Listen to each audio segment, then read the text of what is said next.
They call school the best days of your life, but for thousands of children across Britain, it's the place they dread most. Bullying remains one of the biggest reasons children miss school. Government and charity reports describe it as a major driver of persistent absence, yet the true numbers are unclear, because so many cases go unrecorded. According to the Office for National Statistics, around 35% of children aged 10 to 15 say they've been bullied in person during the past year, and 19% have been bullied online. A quarter of those say it happens weekly. More than half never tell a teacher or a parent. They keep it hidden, behind smiles, behind silence, behind the idea that this is just part of growing up, but it's not, and the data proves it. Section 1. What bullying looks like now. When people imagine bullying, they picture playground fights or name-calling, but that's only part of the story. Today, bullying is quieter and harder to detect. It's exclusion from group chats, private jokes that spread online, whispers, screenshots, and posts that turn into inside jokes for everyone but the target. The Anti-Bullying Alliance says bullying now happens across multiple spaces, in school corridors, on the bus, and online long after the day ends. Most online bullying extends in-person bullying rather than creating new victims. Girls are more likely to face emotional or social bullying. Boys experience more physical forms, but the emotional toll is the same: anxiety, isolation, low confidence, and a loss of belonging. Charities like Childline handle thousands of counselling sessions every year about bullying, many describing online abuse that doesn't stop when the screen turns off. They say to ignore it, one 14-year-old told Childline, but you can't ignore your phone. It's your whole life. Section 2. The impact you can't see. Bullying isn't just about cruelty, it's about trauma, the kind that follows people long after school ends. A King's College London study that tracked over 7,000 people, from childhood to middle age, found that those bullied at school were more likely to suffer depression, anxiety, and poorer physical health decades later, and more likely to face unemployment or financial difficulty. Inside schools, the effects show up early. Students who are bullied tend to have worse attendance, lower attainment, and higher rates of anxiety. Many disengage from learning completely. The Anti-Bullying Alliance warns that bullying can cause lasting damage to self-esteem and trust, and that teachers often underestimate how deeply it affects a child's sense of safety. Psychologist Dr. Samira Lee explains it simply. For some kids, every lesson feels like walking into a war zone you can't escape. Section 3. Why schools struggle to stop it. Every school in England must have an anti-bullying policy by law, but policies don't always equal protection. Ofsted's 2024 reports noted that in roughly 1 in 6 schools, pupils said they don't feel safe. Students told inspectors they avoid reporting bullying because they fear it will make things worse, or they don't believe anything will change. Teachers face their own barriers. Research by the Education Endowment Foundation and Education Policy Institute shows only about a third of teachers feel trained to deal with cyberbullying, and many say they have no dedicated time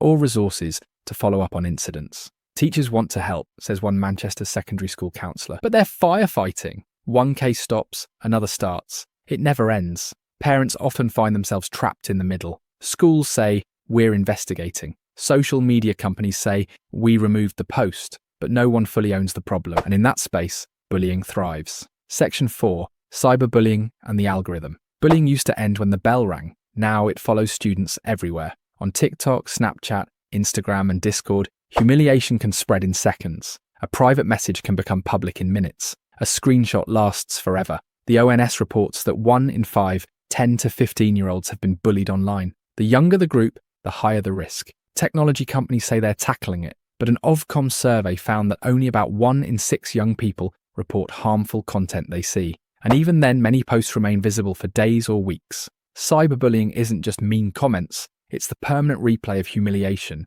pain turned into content. It's like your embarrassment becomes entertainment, said one 15-year-old in a youth media interview. Everyone moves on, but you don't. Section 5. The cost of silence. Silence makes it worse. More than half of children who are bullied never tell anyone. Some stay quiet because they don't want to be seen as weak. Others believe nothing will change. That silence has consequences. According to Young Minds, students who are bullied are 4 times more likely to develop symptoms of depression and twice as likely to self-harm. The NHS reports a sharp rise, about 40%, in young people seeking help for anxiety since 2020, with mental health charities linking part of that increase to bullying and online pressure. And it doesn't only harm victims. Bystanders, students who witness bullying but don't intervene, often experience guilt, stress, and anxiety themselves. When cruelty becomes normal, everyone feels less safe. The classroom becomes a place of performance, not learning. Section 6. Changing the culture. So what actually works?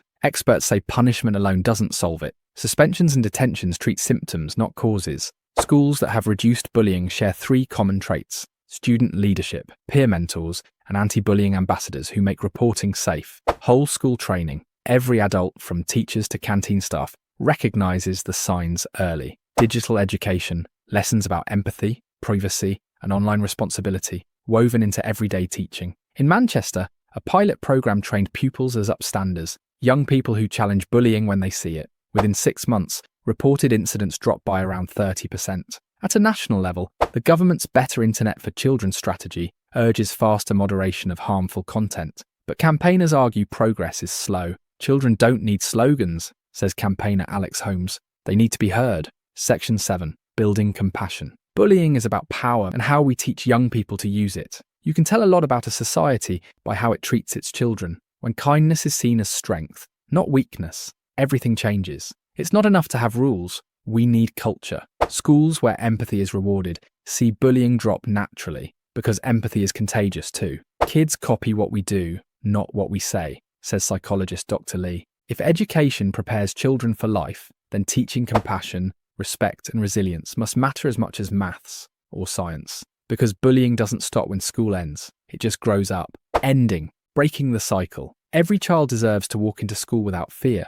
Every parent deserves to know their child is safe. And every teacher deserves the tools to make that possible. Bullying is not a childhood rite of passage. It's a sign that a culture still tolerates cruelty. But it can change. The evidence shows what works: listening, early intervention, empathy, and consistent support. The data tells us how serious it is. The stories tell us why it matters.